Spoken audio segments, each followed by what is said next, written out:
as we dive in together, I wanted to start with this quote. And if you know me or have worked with me, you know I have a special place in my heart for Fred Rogers. I know a lot of us do. But there's a world of difference between insisting on someone's doing something and establishing an atmosphere in which that person can grow into wanting to do it. And that was really my heart for this space this year. We know we all have a lot of requirements coming our way. We do have some have-tos, right? But this group and our leadership abilities really is going to have a huge impact on how we approach this work moving forward. And that's going to be kind of a thread as we go throughout our morning. So we really hope, as we've created this space, that it allows us to kind of have those courageous conversations. And I know that those are happening in other spaces too. I really know this isn't the only spot. I'm going to be transparent and saying my role's shifting too. And we're working to build new systems together. And it's really hard and it's really difficult work. And honestly, we're going to be under fire when we're advocating for children, especially vulnerable ones. And we're working really hard to create spaces for teachers and for families who haven't always had voice or choice in some of the processes that they're a part of. Okay. So I think I'm going to be transparent again, starting off to say, and sometimes there can be an elephant in the room in these spaces when we come together with our roles and responsibilities, right?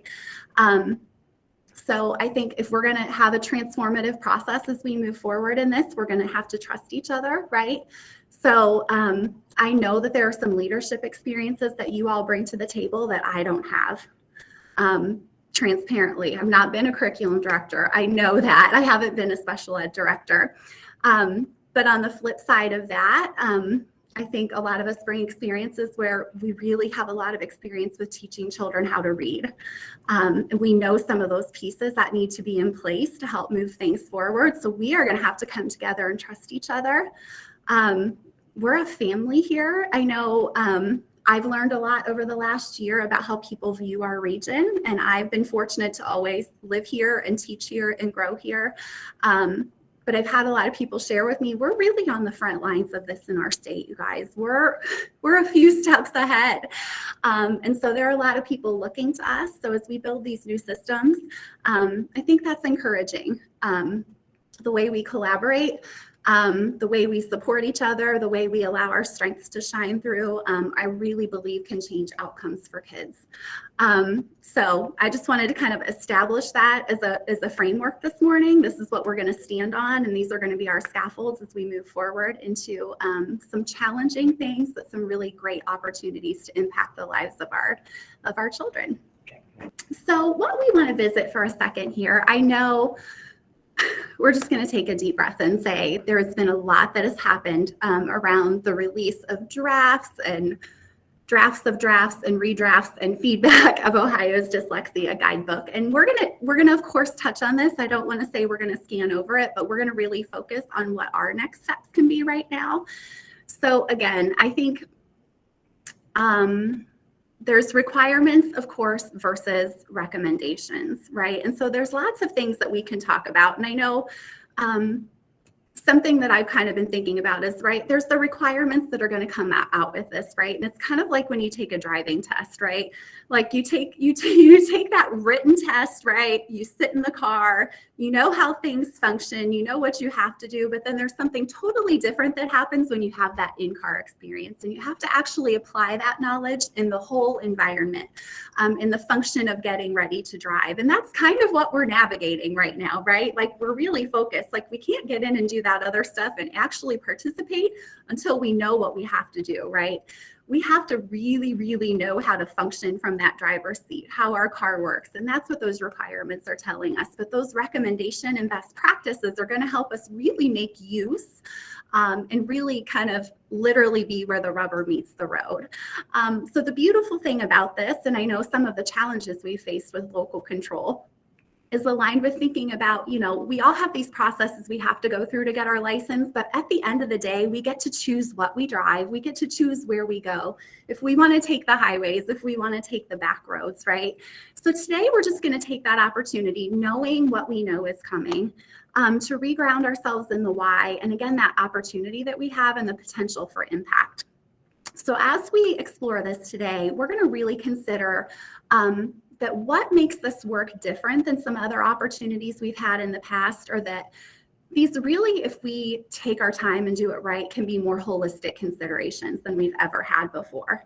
So if we know some things about how we function and how we're going to move forward, we can really have good acknowledgement that this could really impact everything we do beyond literacy in our district.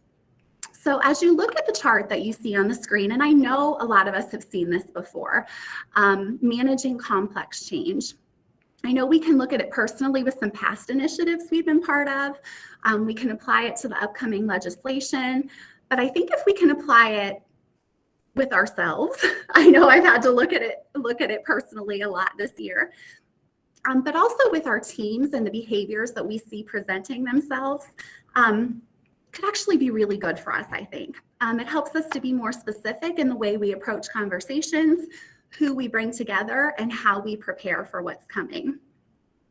But we're going to have a really deep conversation around neurology today. We don't want to skip over the awareness that uncertainty is metabolically expensive for the brain. And this is a lot of what we're experiencing now. We've experienced in the last 2 years. We have experienced really in education for a long time. So that's one big reason why we kind of repeat old patterns and behaviors, right? Our habits are easier because they cost us less energy.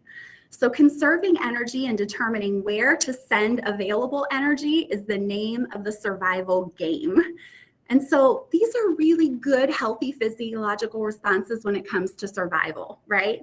It's why when these new things come up, we kind of tend to react and not respond, because we're wired to be heightened when something's new or different, because we don't know based on our prior experiences whether it's a threat to us or not.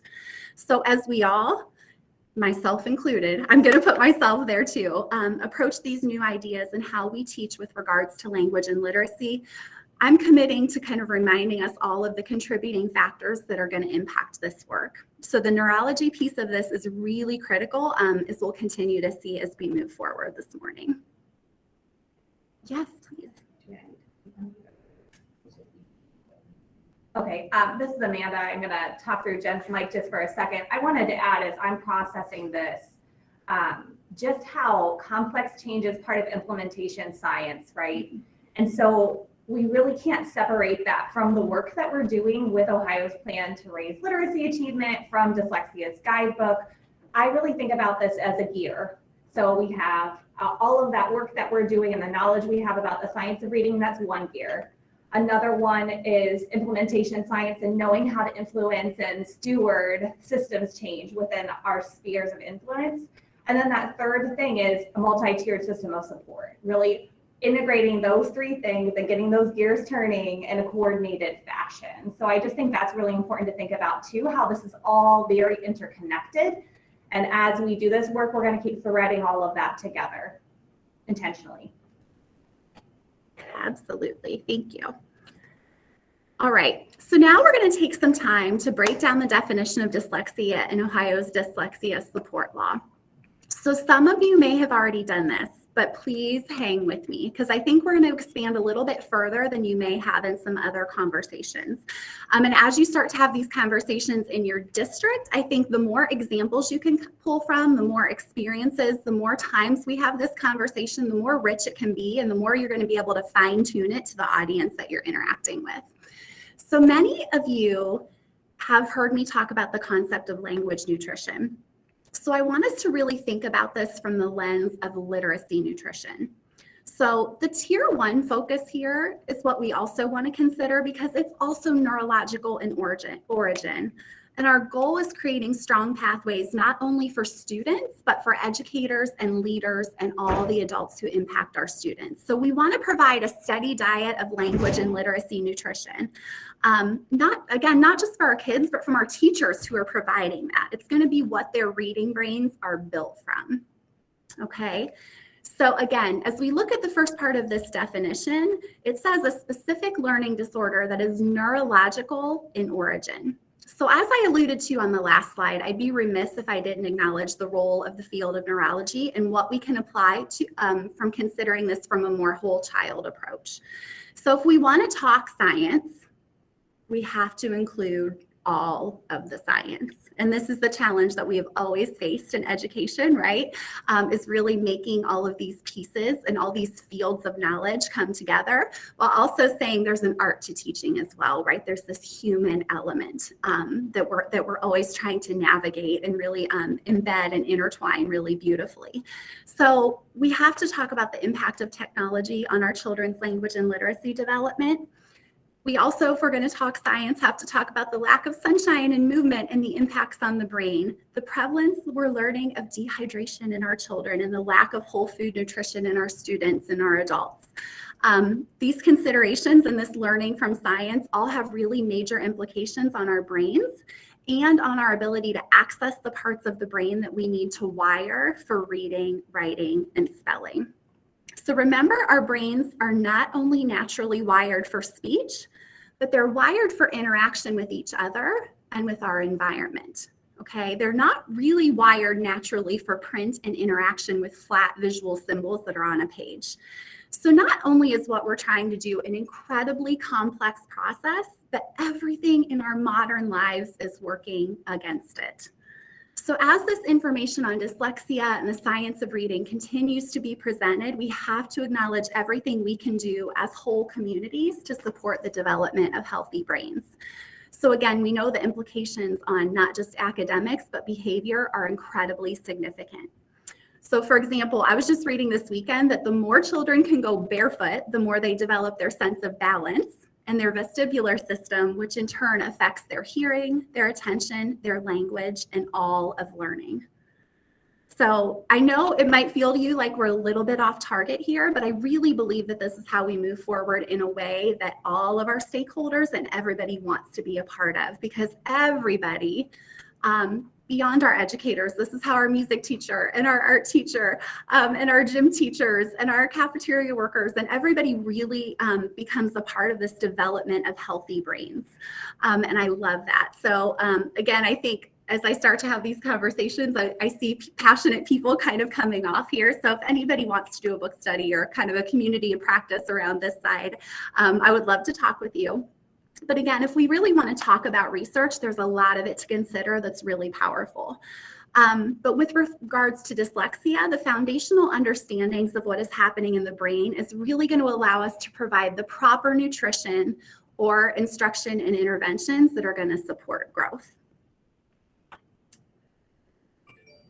All right, so the next part of this definition is characterized by unexpected difficulties with accurate or fluent word recognition and by poor spelling and decoding abilities.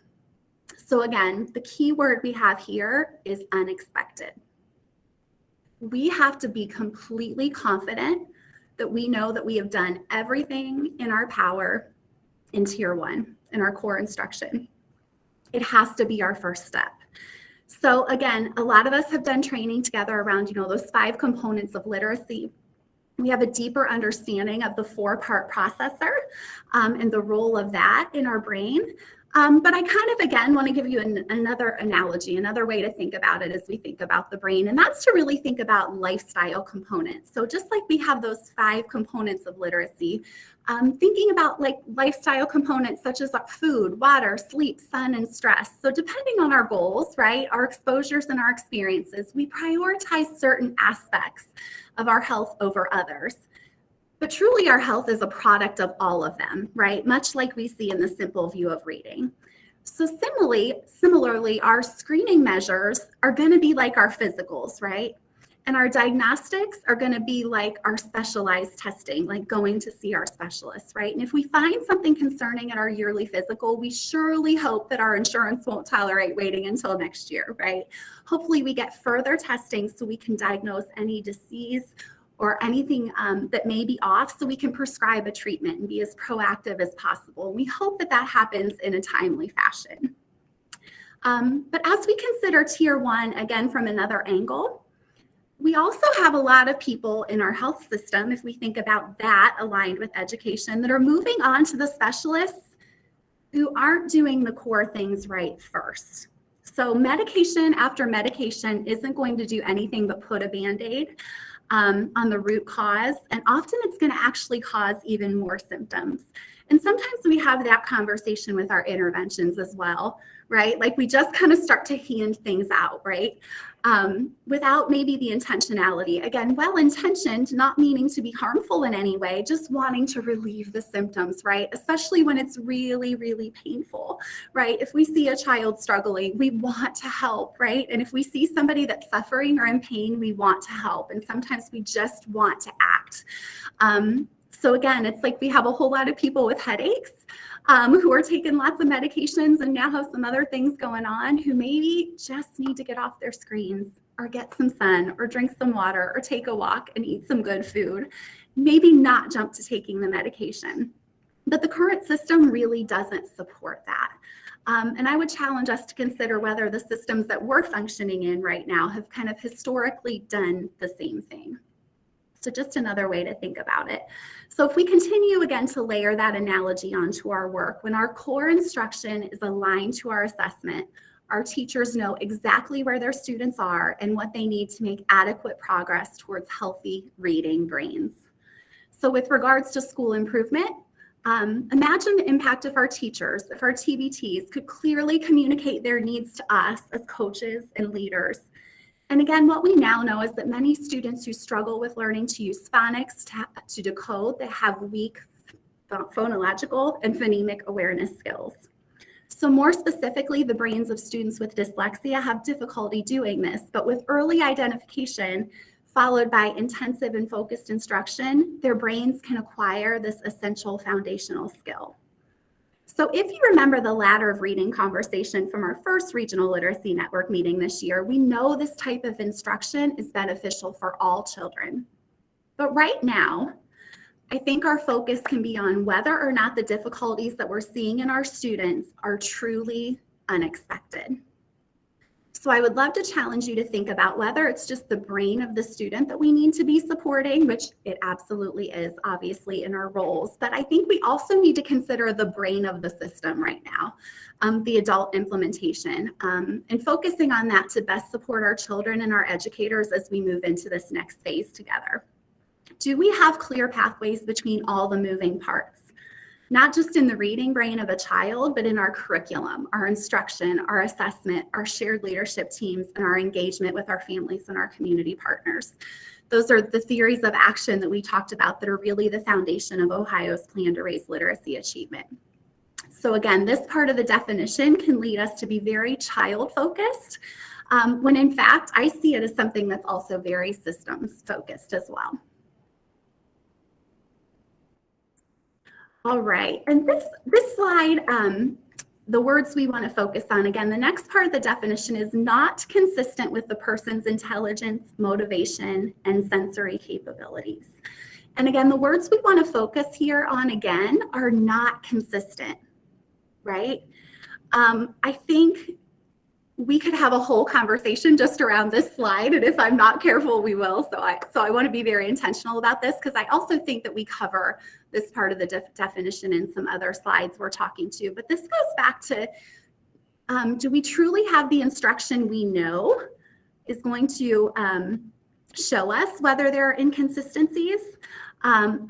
Do we have the right tools in our toolbox to figure out what that is? And I think as we get deeper in this conversation and we're more inclusive of the adults we have around the table on our multidisciplinary teams, and all of our shared leadership structures, really, I think that we're finding that we can really improve, and that there's some really valuable conversations that can be had as this intensive problem-solving process for children really does develop. So we're excited about the possibilities, and we're going to share a little bit more about what that support is going to look like from the ODE and the regional level later in our meeting.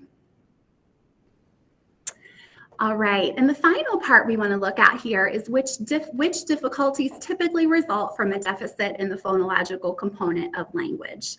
So I hope that you have seen, I feel like we've been ahead of this a little bit, if I'm being totally honest. We've known this for a while, and I think that If you've worked with our team and our ESC teams for a while, you've seen us make this shift. And we're going to be a lot more explicit, I think, about telling you why we've made this shift. You have seen a lot more efforts go towards early learning and early childhood. As we've mentioned, we have CLSD grants now in our region from birth to grade 12. So again, as we talk about the science of reading and really making sure we're talking about evidence-based practices and developing all the parts of the brain, we have no choice but to go this way. It's where everything is leading. So again, you see us spending more time with preschool. You've probably heard a lot more about Heggerty trainings, for example. We have a lot more inclusion in our emergent literacy series, which we're so excited about. So not only really servicing our ODE preschool programs, but our ODJFS sites, community programs. We feel like we have kind of been allowed to provide a lot more equitable access. And we know that that's going to show up in your kindergarten data, in your children coming to you.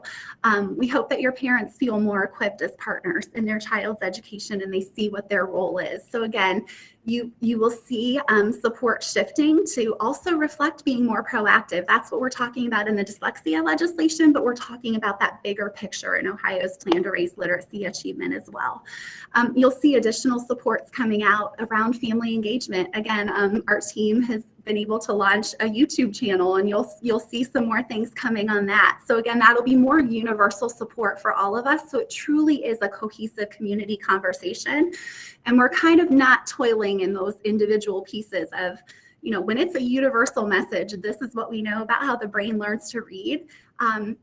That's how we can support each other. We don't all need to develop our individual little things in every area. We need to save that capacity for where you have the strongest relationships with your teachers and your families. So we're excited about that. You may have heard some things if you're in Stark County about Talk First Stark. So again, partnering with our families and community partners to really strengthen those serve and return interactions that happen at home. And again, just continued exposure to what we really, I think you're going to hear us start calling the language of text, right? We can talk very specifically about varieties of English, but I think the language of text I really like as we talk about all of our learners and all of our families. So again, I wanted to take you through this definition, but kind of take us back up to the 30,000 foot view a little bit, because it is specific and we know a lot of detailed things. But as we have these conversations, our ability to connect it to the work that we're already doing is going to be really, really critical as we move forward.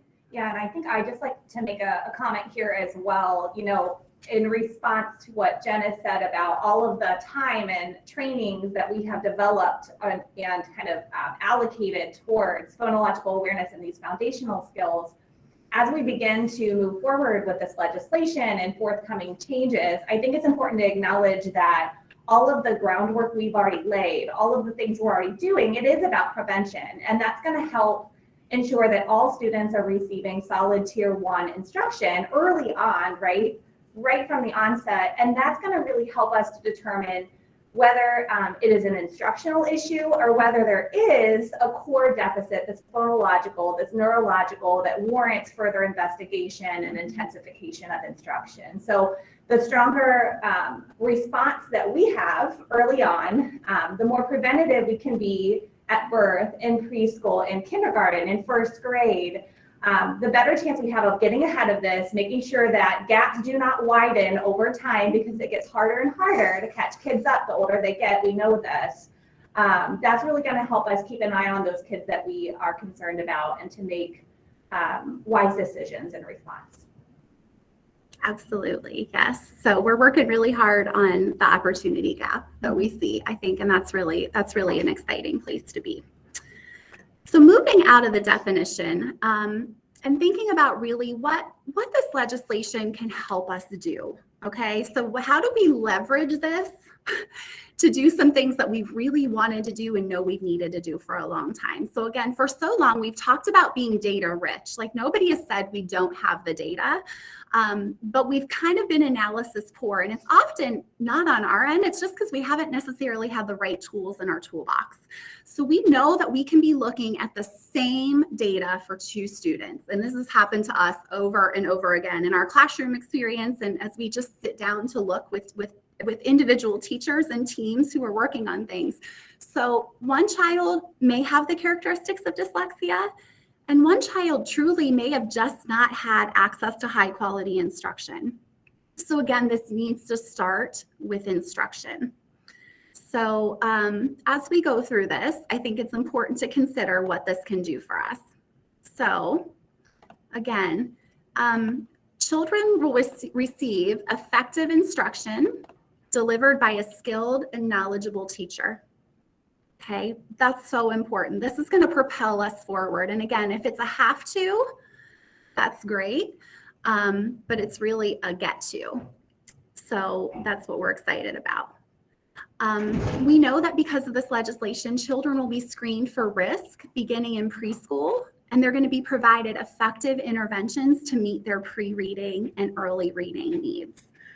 I know we have some friends on the line from our Birth to 5 CLSD grant, and they're doing a fantastic job. And I think are really, really excited about not only, moving in the direction that they have that higher quality data, but really seeing how it informs their instruction. And we're really excited to be in the spot that we can be responsive then to that feedback loop. And then we're hearing teachers say, okay, here's where we need to strengthen our instruction. Here's where we need some more professional learning to support what we know we need to do for our children in the classroom.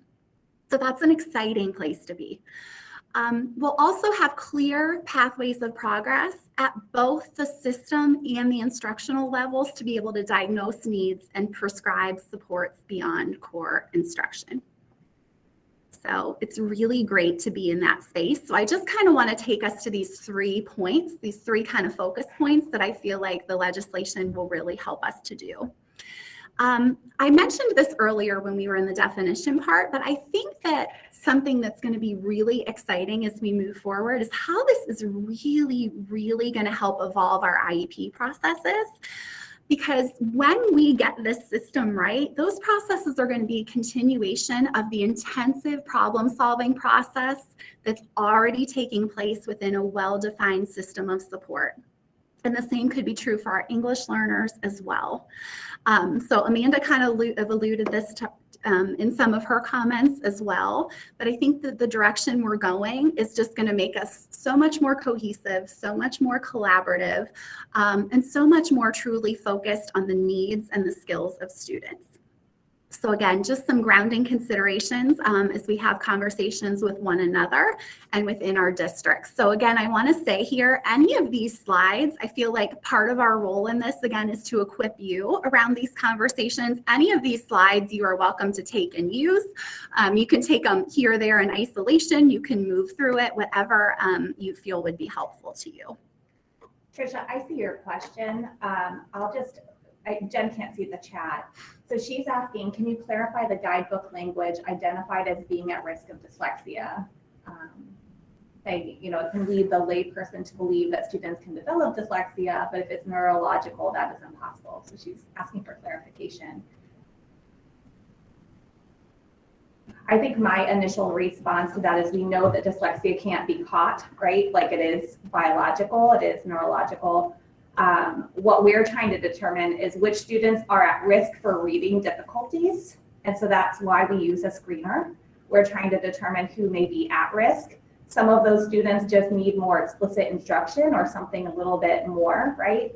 And some of those students are going to potentially be identified as having dyslexia. So it's sort of like a 2-tier screening measure, if you want to think about it that way. Yes, thank you. I'm sorry, I couldn't see that. So I appreciate, again, this is just, I love the accessibility of this technology, but it's also a challenge to kind of be as interactive as we are. And I know it feels different to not be able to have that same kind of conversation. We're in the room together. So I really appreciate you being patient. Thank you, Amanda, for being proactive and catching that. And again, those are the kinds of things too that I feel like I really felt like we just needed to have some time at the end if we want to kind of talk through that, like, because I know those things come up as you're talking. And again, we're not in the space where we can feel those pauses in the same way. And so I appreciate you guys being patient with that and following along with us as we try to roll with this virtual setting. So thank you.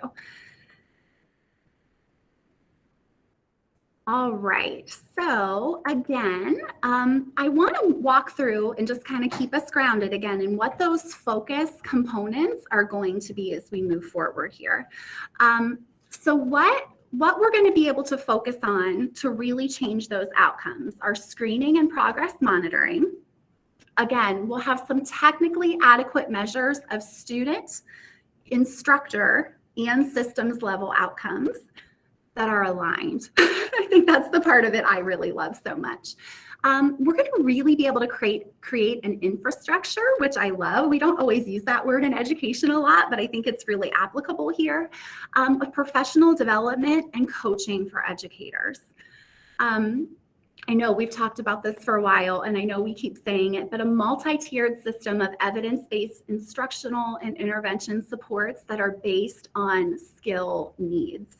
So that's a conversation that we keep having too, as everyone talks about Ohio's plan to raise literacy achievement. And I feel like that new release came out in January of 2020, and we were kind of just starting to have conversation around it when everything happened with the pandemic.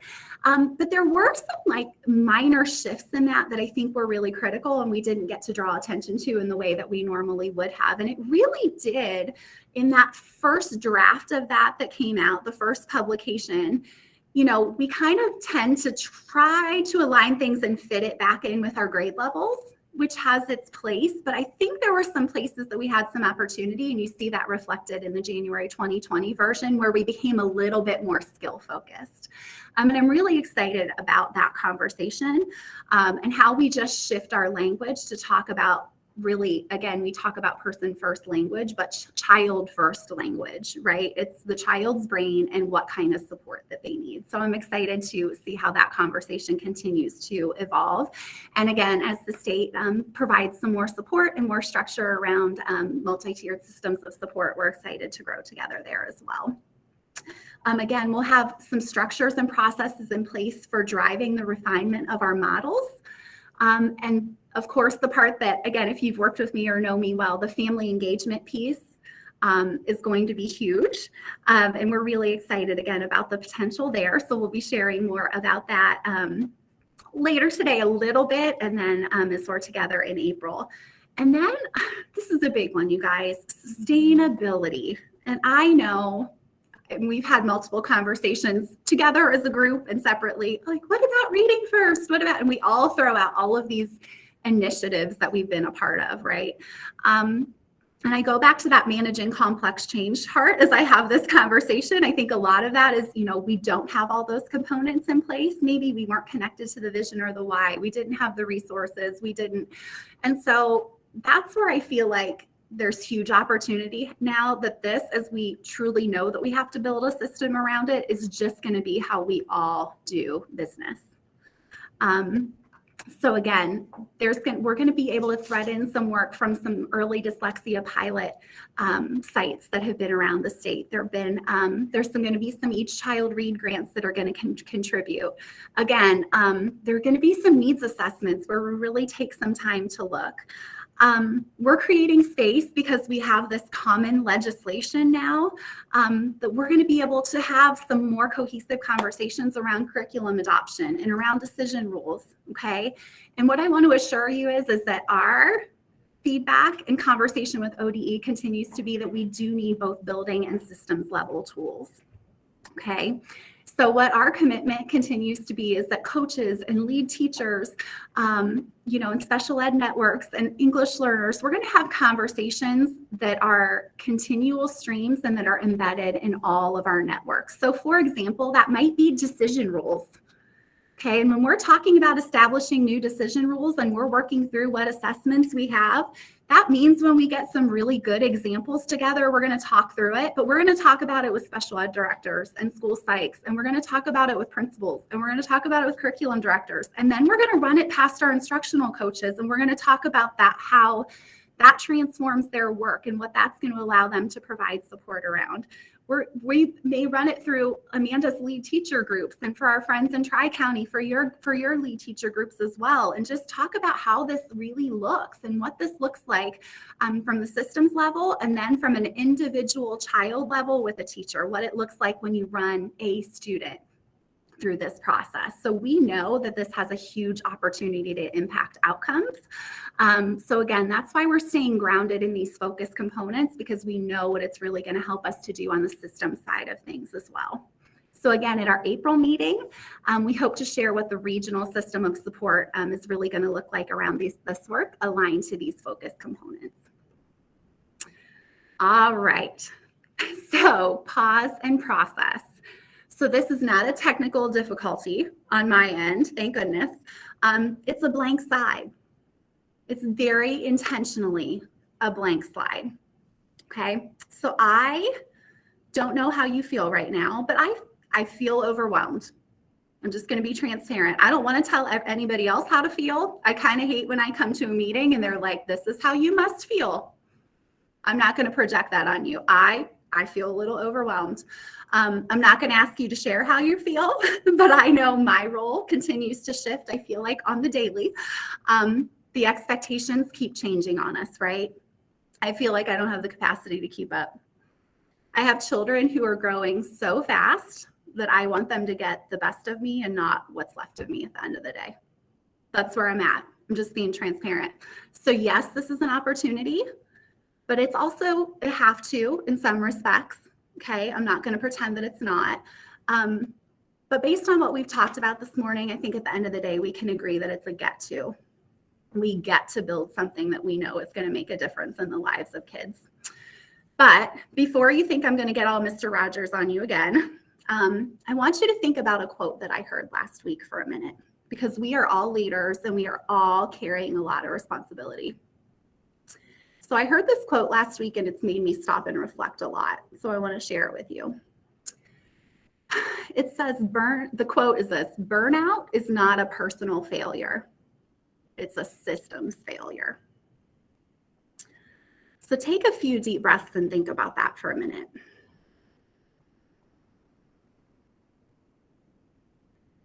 I think it's a challenge, right?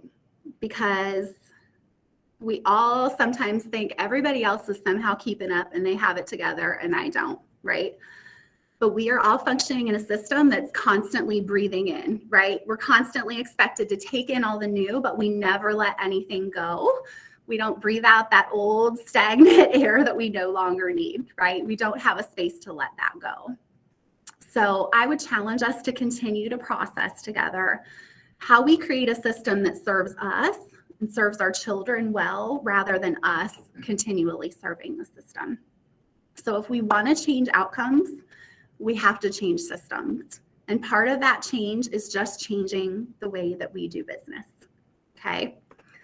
So I want to share with you, these are just some OD, and these aren't all the ODE supports, you guys. These are just some things that are being talked about.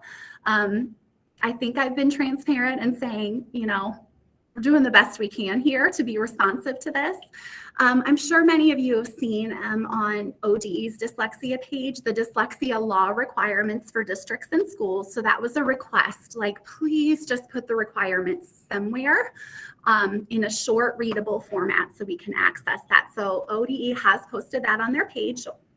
You'll find it linked here. If you were able to join the roundtable meetings, you know that there's in process of development some statewide zone meetings based on survey feedback. And really that was also based on our feedback. We know that ODE doesn't have the capacity to continue to kind of join individual meetings across the state and answer questions. So we kind of said, can we just break down, like, we don't expect you to come to individual meetings, but can we kind of break down into some smaller groups and really get people some answers and some common messaging, because we know how important that common messaging and common language is, especially when there's something this significant that impacts our work. So the different groups are coming together to collaborate around that, which we're really, really grateful for. Again, so we have that common language and common understanding. So we're excited to see those supports actually coming to be. Starting this spring, and I think I'll get to have a role in this. So if anybody is extra interested in this, let me know, or I may be reaching out to some of you. But we are going to work on a protocol for establishing that certification process. I know that we've kind of really encouraged you to look at the language of the law, and 2223 is, establishing that certification process, but ODE is going to help come up with a really specific protocol that we can kind of help work through together. So I think part of that process starting in the spring is what that looks like, making sure that we really do it with different districts. So that's the courageous conversation that I'm a part of right now. We typically, especially from the SST level, have worked with more intensive districts, and our ESC friends support all of our districts. And we really have kind of pushed back on the system and said, this is legislation. This is something everybody is going to have to do. And we have to make sure that we try this protocol out and get feedback from all of the different types of districts that we serve. So those are the behind the scenes kind of conversations that are happening right now, but they're good conversations and they're the right ones. But know that that's something that's going to be coming. So I will share as much as I can, as much as I know with you as that comes out, that I think that that'll be a really helpful tool and process for all of us. And again, that ODE dyslexia course, I know many of you heard this on the roundtable, but that we're looking at probably late fall of 2022. I haven't gotten any more updates aside from that, but we'll continue to keep you posted on anything we hear there. Again, just with regards to Ohio's plan to raise literacy achievement, all of this work, as Amanda said, continues to be aligned. So we have representatives on the line today from our CLSD model sites. Again, birth to 5, K-5, middle school and high school. They're doing great work aligned to curriculum and instruction and assessment. And again, those 5 theories of action, very intentionally to develop what a model site that really, really does focus on language and literacy, that language and literacy nutrition looks like in each of those developmental areas. The result of that work will be those model site guidebooks, again, which is where we were looking to for those best practices. And the beautiful part of that is from people who are actually doing the work. I think that's kind of sometimes the missing piece, right? Is what does this actually look like in a real school? And that's the part of the CLSD work that we love so much. Another thing is the Literacy Academy, and I have a slide on that later. So those live Literacy Academy sessions are over, but you might have noticed a different level of accessibility this year, right? This was open to everyone. You didn't need to go through a registration process. It was just there. It was just a live stream at this time, but realizing that it was in the middle of the school day, right? I mean, I know personally, by the time I got the dates, I was booked. I couldn't join any of them live. So we really have been promoting with ODE, like we need an accessibility piece built in proactively from the beginning. So them being able to say, here's where you access it, but it will be recorded, and there are facilitation guides that you can use those with your teams. So you as leaders can lead those conversations in your buildings. And again, then ODE will be releasing some kind of what we're calling micro courses that are going to cover some key literacy topics. Again, really making sure that we have common language and that some information is universally accessible to anybody in the state, no matter what, because that's been a struggle that we've had to navigate. And that's why we keep saying we need to build new systems. It's sometimes frustrating from our perspective to have access to things or tools or see something that works, but oh, it's part of a grant, or they're this type of district and they have this designation, and to not be able to provide that necessarily from an equitable access standpoint for everybody. So we're really excited about those supports that are coming out that are accessible for all. So just wanted to make sure that we had a conversation around that today while we were together. Finally, regional supports. So we're going to have to do business a little different if we want to experience change. So we have to be willing to change the system if we want to change outcomes. So we're still set up on many levels to attempt to out-intervene our way out of a tier 1 problem. So like I said, we're working really hard on some universal access opportunities. And when I say regional, I mean regional. That's SST in both of our ESCs. So we're using whatever resources that we have available to try to provide the highest quality support aligned to the data that we have available, and also the requirements that are in front of us, while also helping to equip you to build some internal capacity in your district. So back to that neurological conversation, just like families and children, we know that you can always build stronger connections with your teachers because you have stronger relationships. So the pathways are going to be more embedded and more holistic coming from you. So again, there's going to be more specifics to come at our meeting on April 17th. But our goal really is to focus on the content so you can really contextualize. So here are some conversations that we're having. And we hope that you've seen evidence of this in some of our support. But these are some conversations we're having. Just gonna put it out there. Combine professional learning efforts that are prioritized, aligned to timelines, and data-driven. So as we start to collect data and have these conversations with groups, again, we know that there might be a need for us to prioritize K-1 teachers next year due to capacity. You know, we know that that's a possibility. We're trying to do everything in our power to support training as many, of course, teachers as we can, because we know from your standpoint, the more cohesive from a systems level that messaging can be, the more we can leverage your shared leadership structures that you have in place, the better off that's going to be for you as you build these systems. So those are the type of conversations we're having. You know, how we can leverage common PD days, you know, and make sure we take care of as many people as we can while you have days for professional learning and don't need subs, you know. So these are all the things that we're working through. Again, alignment within our systems and our instructional networks, which I talked a little bit about earlier. How we can do some general structured literacy and dyslexia conversation, book studies with facilitation guides for you. So we'd like to be able to host some of those opportunities for you with kind of some different flexible options. So that might be that we do some kind of coffee chat stuff in the morning and it's an hour, you know, and we kind of gather some data from you and find out what time that might work, because we know that works really well for some people. Again, for people who have some time in their schedule, some coaches, for example, that might be some lunch and learn type of things. And then again, some of those after school opportunities. So we want to be able to provide that for you to take some of that off your plate if you'd like, but we also want you to be able to join in these things so then you can turn around and facilitate that within your district. So those are some things that we're talking about.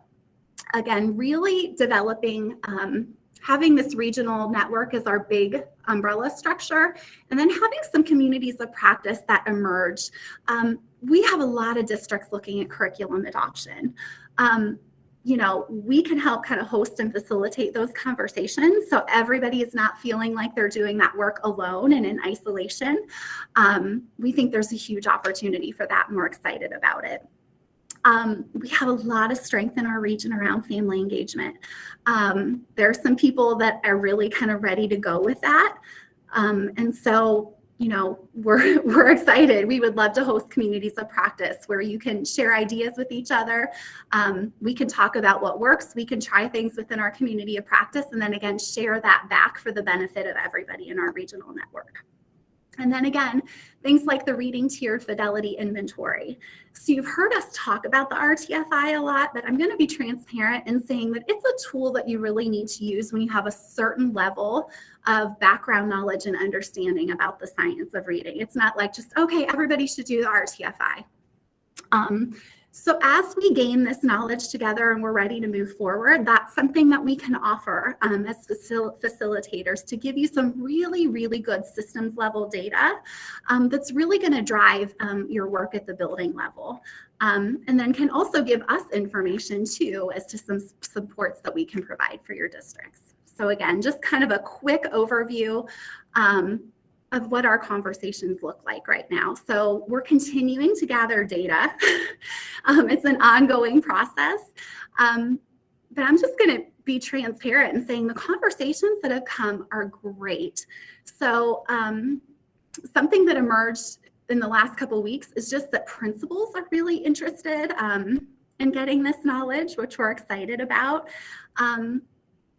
But how do we kind of take that to the next level? So principals kind of have always had the opportunity to learn along with their teachers, but we're wondering if, maybe we do some specialized principal cohorts or even curriculum director of, say, letters training, for example. And principals could go through that, perhaps maybe even a little bit of an accelerated rate as they lead these conversations, and especially those who are going to be part of curriculum adoption processes. But then we can really have those pause points where we talk about how does this impact our schedule, right? How does this impact how we look at our day? What should we really be looking through in walkthroughs? And what are some tools that we can come together and to develop? So that principals could have those conversations, but then also be learning along with their teachers. We know that principals need a safe space too, as learners, to kind of process through. I have a lot of conversations with people who say, I was an 8th grade math teacher, Jen, like I just don't know. And so that's, again, support that we can provide for your principals to learn and have those conversations. So we're kind of talking about what that could look like as well. We know that needs to maybe look different than it has in the past. It might not be us offering all-day trainings. It might be us, letting people get started in their buildings, not missing arrival, not missing dismissal, but maybe doing some 9:30 to 12:30 kind of chunks. And so we're open to learning and having those conversations and seeing what we can make work for you all. So again, you might hear us talk a little bit more about the Wallace Foundation as well. Because what we're learning, again, from the research, if we want to be driven by that, is that if a school district could invest in improving the performance of just one adult in a school building, that investing in the principal is likely the most efficient way to affect student achievement. So we're paying attention to these things and really making sure that we use it to drive what our support looks like.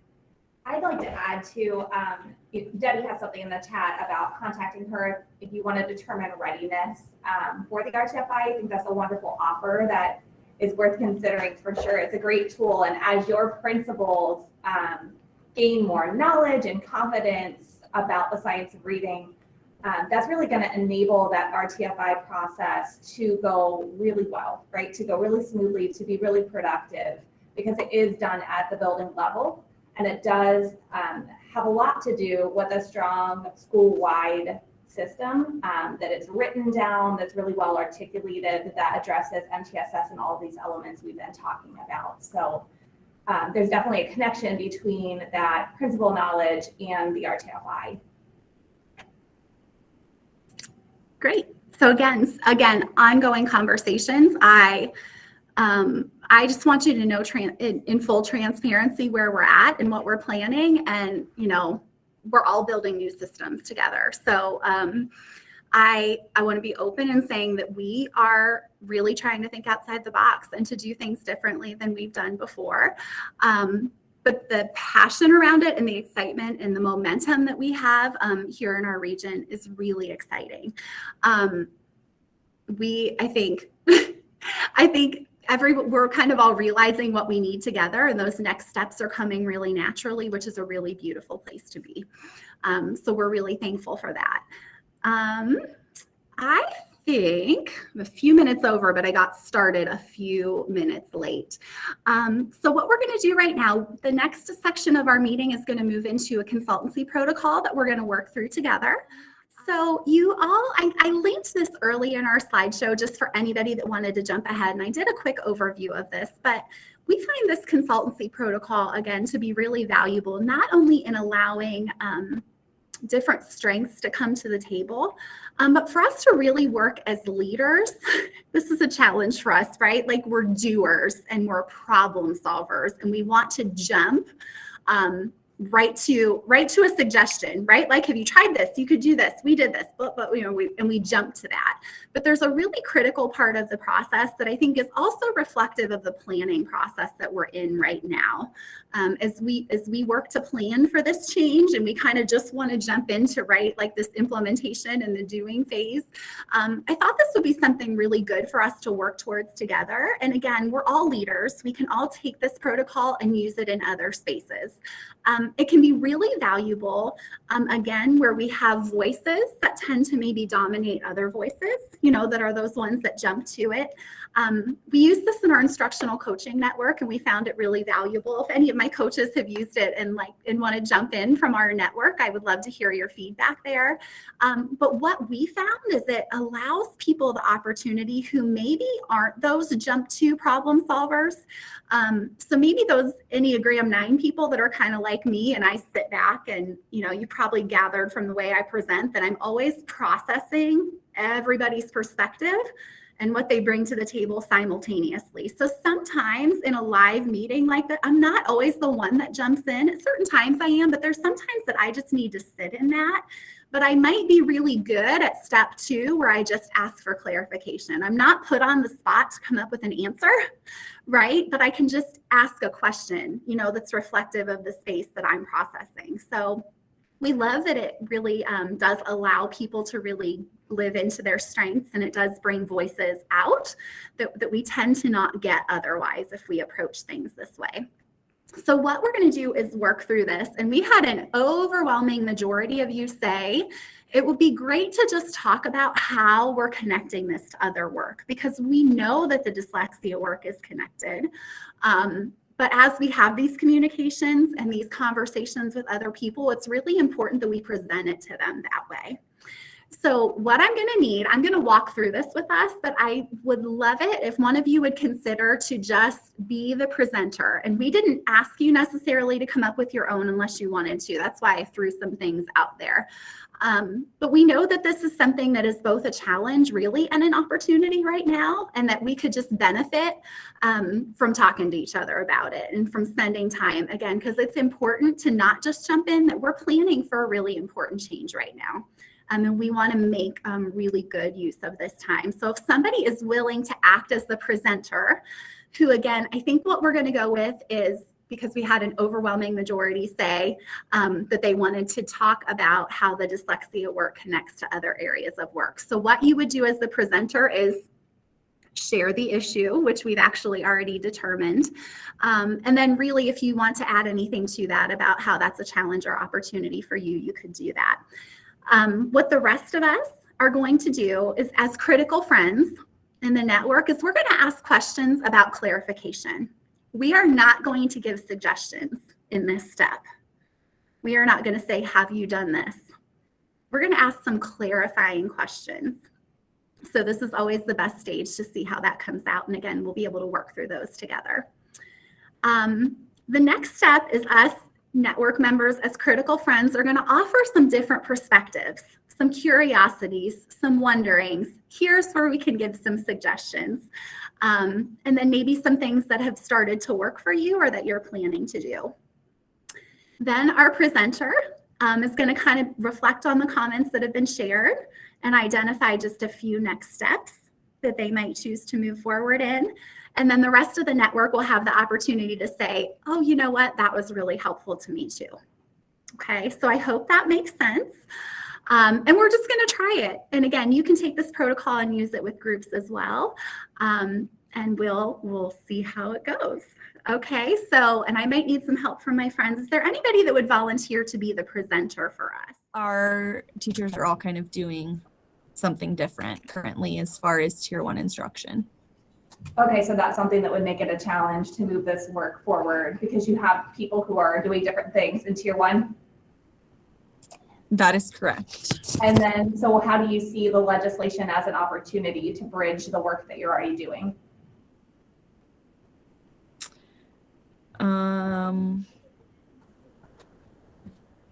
I don't know. I think maybe it would be a chance for us to all get on the same page. Wonderful. Okay. I already jumped to suggestions in my head. I don't know how many of you did that. So just to demonstrate the power of this protocol. So everybody in the network now is critical friends. We're going to ask Stephanie questions for clarification. And again, we're not going to give her suggestions, but we're going to ask her clarifying questions around the challenge and opportunity that has been presented. So again, you can unmute or use the chat box, whatever works best for you. And Amanda's going to be jumping in and helping support with what she can see. Well, I think what we want to do is kind of read through those clarifying questions. And yes, you can answer those questions as they come in. Thank you.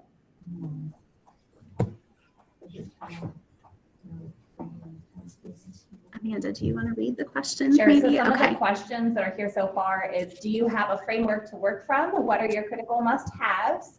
What tier 1 resources are being used? Do your teachers have aligned curriculum maps in place? Are you using a curriculum review tool that is aligned with the structured literacy approach? What knowledge do teachers have? Great questions coming in. You don't have to answer them all, Stephanie. Okay. No, I would say no for the curriculum map, only because it depends on which grade level and what resource they're using. So I would say, I guess the only thing that is fluent is K through 2 for sure are doing West Virginia Phonics. But this is our first year doing that. 3rd grade is, I think, using the Wonders program, but I think it's from like 2015, so it's outdated. And then I cannot speak on what 4th and 5th grade are using as their, sorry, you have the bell in my room, as what they're using for their core curriculum. My coworker just looked at me like nothing, so I'm gonna go with that.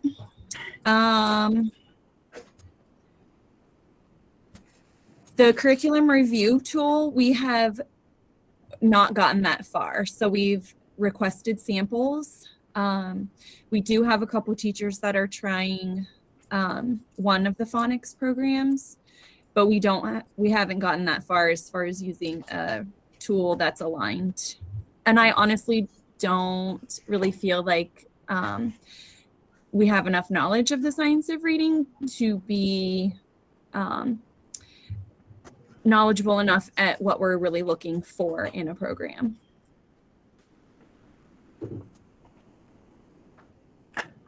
Are there any other questions that we? A few other questions that came in were, what curricula are you looking into? Do you have time embedded for teachers to learn and plan together? How are you evaluating the implementation of West Virginia Phonics? That's a specific question.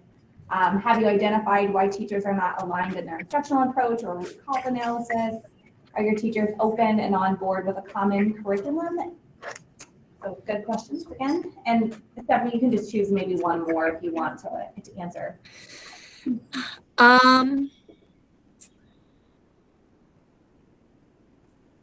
Let's see.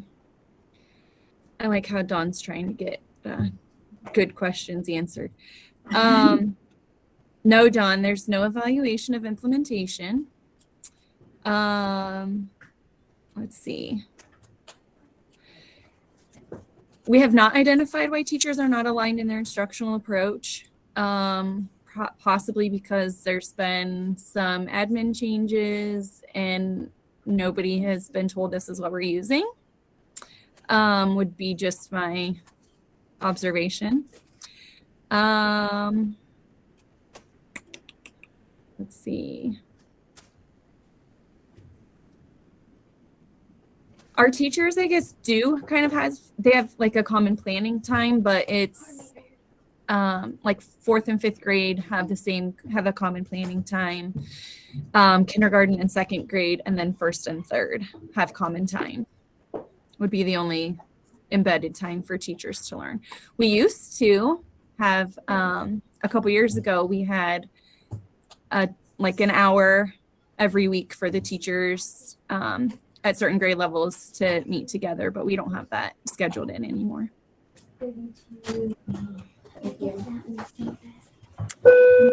Thank you, Stephanie, for answering all those questions on the spot. And thank you to all my friends who were able to ask those clarifying questions just to get more information about the challenge and the opportunity that we have.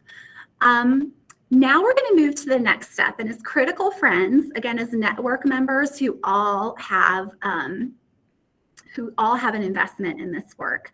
Now's the time to offer some perspectives, some curiosities, some wonderings, some suggestions, and again, some recommended strategies of things that you've tried and you've found some success with. So now is the time to present those things. So Cassie has shared the curriculum evaluation tool from the Reading League, saying they're also going through this process. Becca's asking, have you researched other districts and their successes with other instructional materials?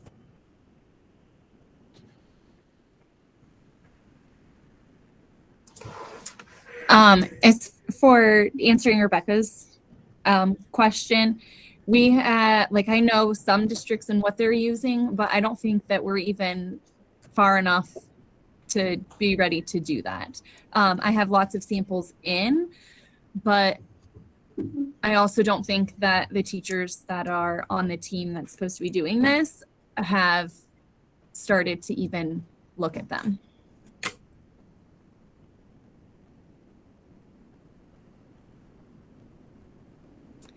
And Julie, that has been my question. I've questioned that before. Like, do we know what we're looking for? And if we don't know what we're looking for, why are we doing this?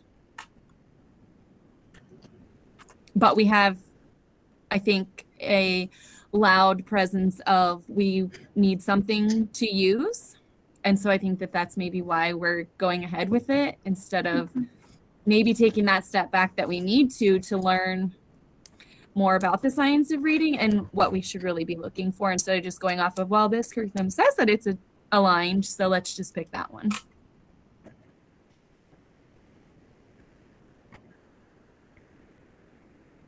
There were some questions here about whether you have considered going into districts to see curricula that's already being implemented that you're considering, or how you're planning on building background knowledge before you begin to research and adopt curricula. That's a great question, and I wish I knew the answer to how we are going to build that background knowledge, but I don't know the answer to that because I've asked it myself.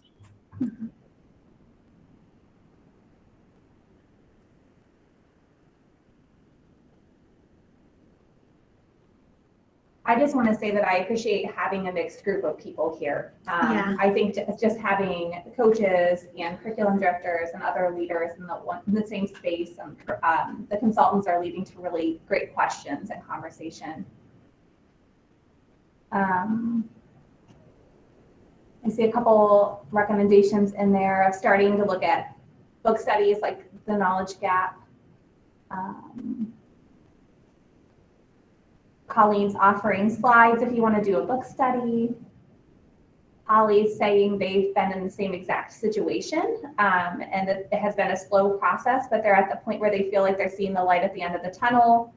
They're suggesting letters, or I would say, an equivalent program or training opportunity before you jump into a curriculum. And she's acknowledging what we all kind of know inherently, that every time we start to see momentum in our field, people start to slap labels on things, regardless of whether that actually qualifies, right? So some words of caution there about everything being stamped with science of reading and having to be critical consumers about how that aligns. And that's, I think, where that curriculum tool can be helpful as well.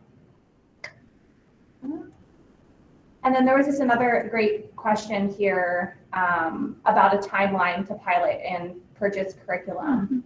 It says, or if you could back up and do some science of reading training with your teacher so they select a quality curriculum that aligns with the science of reading. My personal opinion would be that would probably be the best thing for us to do. I just don't know if that will be offered. because of the push that like, well, we don't have anything, so now we're going to wait another year before we get something, because that's kind of chirping in the background as well. Yeah, so Stephanie, you just moved us on to the next step really naturally, so I'm going to roll with it. So now you are just going to kind of reflect on the comments so far, and I think you kind of already have identified a probable next step. But maybe based on some things that your critical friends have shared, and I love this. I know it feels awkward and it's kind of getting started, but once you get started, it really does help you contextualize all the things that you're thinking about. So what are some things based on what you've heard in the last few minutes that have resonated with you? And what next steps might you be moving towards? Well, I personally feel like we need to do some science of reading learning, but I've kind of already been feeling that anyways.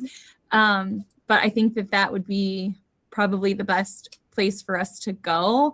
It will just be, how do you present that to the staff members who are itching for something to have in their hands to follow, and how to like help them see like we really need to learn what we're looking for before we just jump in and then we're having to supplement because it doesn't have what we thought it was going to have. It's the age old go slow to go fast, right? And I think even right now, it was hard. It's hard planning this meeting, right? Because we know there's so many things we want to go, move, but we know how important this planning process really is. So now, again, as critical friends, any of the rest of us are free to jump in and share in the chat or unmute something that helped them from the conversation and us all supporting Stephanie and walking through this process. Are there any takeaways that you have? There are a couple things here on background knowledge, making what we learn stick, that the same is true for kids and adults. A comment that folding in the learning during adoption can coincide. A comment from Julie that she enjoyed the protocol, but it forced us to examine the issue deeper before choosing a solution. And I'm just wondering, as we wrap this up, I know there are districts on here who have moved forward with adoptions before 100% of your staff was maybe as knowledgeable as you want them to be about the science of reading. So, you know, in thinking about that comment that folding in the learning during adoption can coincide. If you have any suggestions or, you know, reflections on your own experiences at the district level or building level in doing this, I'm sure Stephanie and her team would appreciate seeing those suggestions at this time too. I am seeing a comment here about going through the Reading League framework while looking at materials and how that can lead to some spontaneous PD opportunities.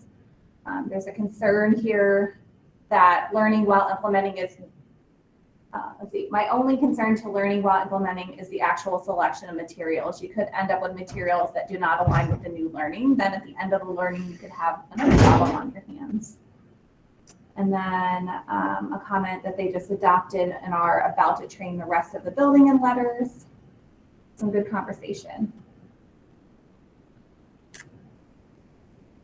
Just an acknowledgement that often learning beforehand is best.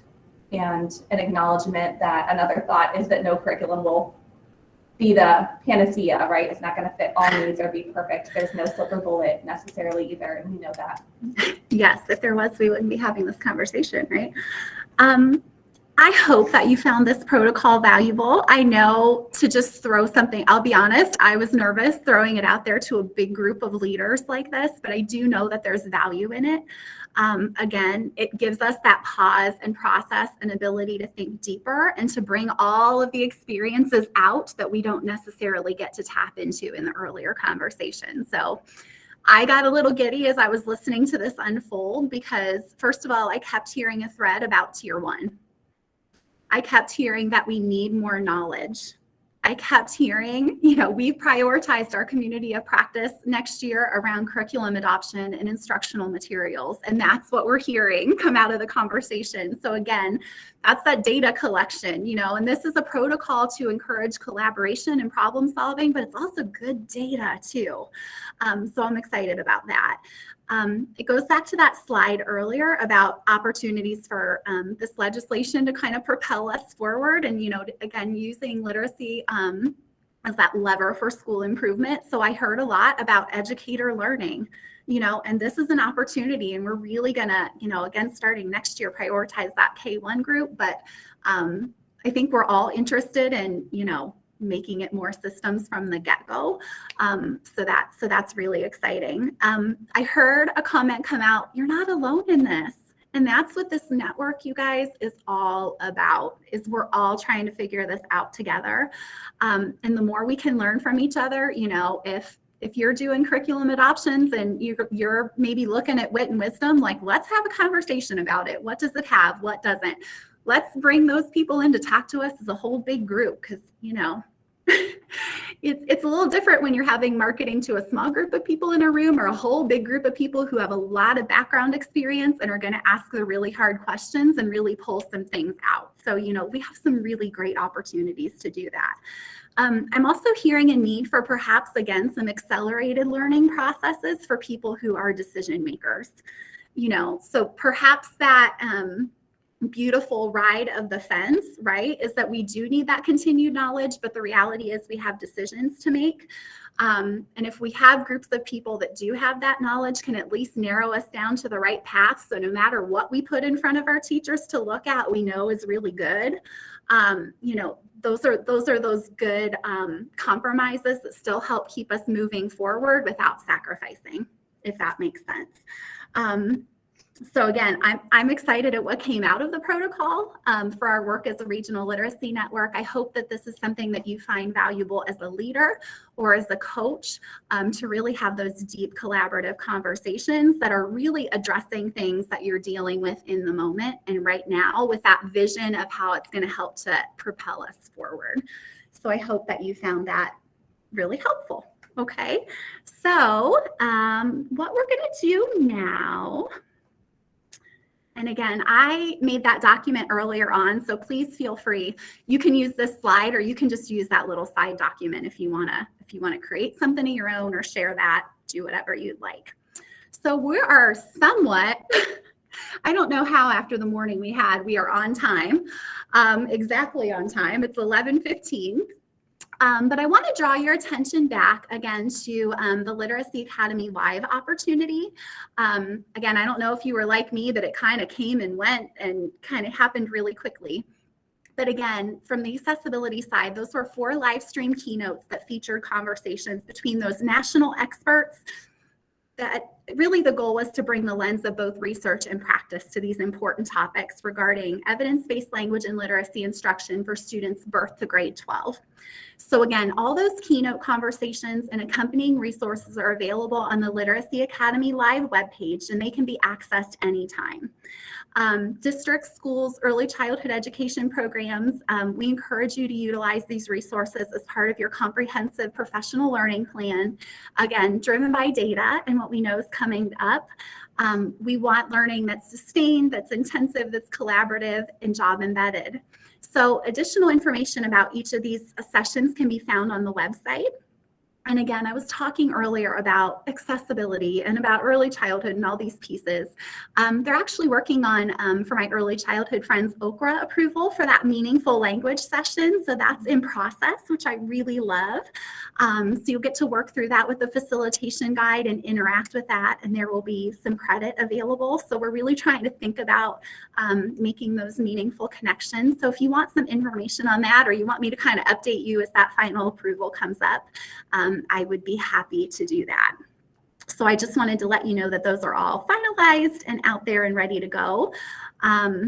We're working on, and I know OD is working on keeping those to an hour or less, so they can really be used during those shared leadership structure times, and it doesn't always feel like, separate PD.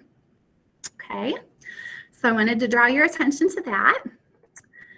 And finally, like I said, we're going to spend this last section of time together. Our regional literacy support team, so our ESC partners and our SST partners are going to hang around on the line if there's anything you want to chat about, or if you want to set up a separate time with us to talk through something you're thinking about. We know, again, we have multiple people from the same district on. So if you want to use this as team time, you're more than welcome to do that, or just to explore resources. Maybe you didn't get to watch the Literacy Academy session and you want to check it out. Maybe you just need to go to ODE's dyslexia resource page and spend some time looking through that requirements document, looking at the resources that they have linked there. I honestly didn't want to throw another slide of resources at you. I had it in there and I took it out because I just felt like I didn't really want to do that. There's a lot floating out there right now, and we have more than enough to look at. So, you know, again, we're all professionals. And so I know that whatever you need to do during this time, if you need any suggestions and want to hang on, of course, our team has them, and we'd be more than happy to provide that if that would be helpful to you. So again, if you could fill out that exit ticket, it's so helpful for us as we plan our content for the next meeting, as we're trying to get some plans together to support you. Again, that next meeting is going to be April 21st. So look for us to, you know, have something a lot more solidified in place for you by then. And again, we're really open and excited to hear your feedback about just some things we threw out there to you to think about today. So again, if you would complete that exit ticket, that would be great. After you do that, you're free to log off the meeting if you'd like to. Take advantage of this time with your team or to explore resources, or again, if you'd like to hang on and have some continued conversation with colleagues or with our regional support team, we're happy to support you in that way. So thank you for everything you do, and we appreciate you taking time to be with us today, and we hope you have a great day. Thank you.